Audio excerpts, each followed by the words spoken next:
September 23rd, 1968. Vietnam's natural splendor was plagued by war.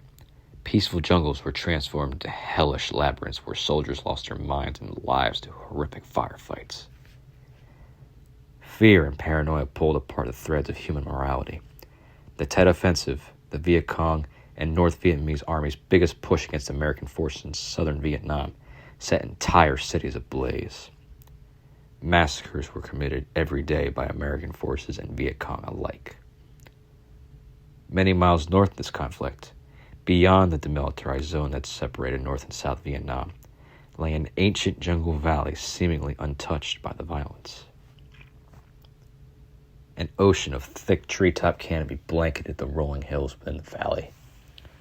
A slithering black river bisected the floodplains of the basin and reflected the luminous moon on a starless night. Heavy clouds slumped over the crag and mountain peaks and drifted down the slopes.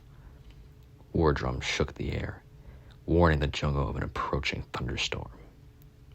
Beneath the canopy, lost amongst the countless leviathan trunks of kapok and durian trees, a lone soldier named Kendrick Anderson ran for his life.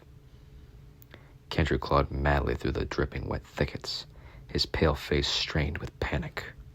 The darkness consumed everything beneath the multi-layered canopy.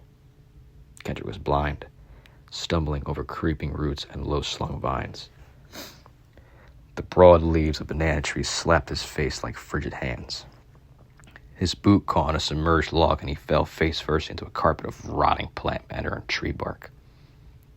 He dragged himself through the soil and climbed to his feet, whimpering like a beaten dog. How long had he been lost in this valley? It had only been a week, but each day felt like a separate lifetime, filled with harrowing new challenges to test his ability to survive. He was a member of the Green Beret, one of the U.S. Army's masters of counter-guerrilla warfare, but the valley proved to be too much for him. He was lucky to be alive and somewhat sane. The rest of his platoon hadn't been so fortunate.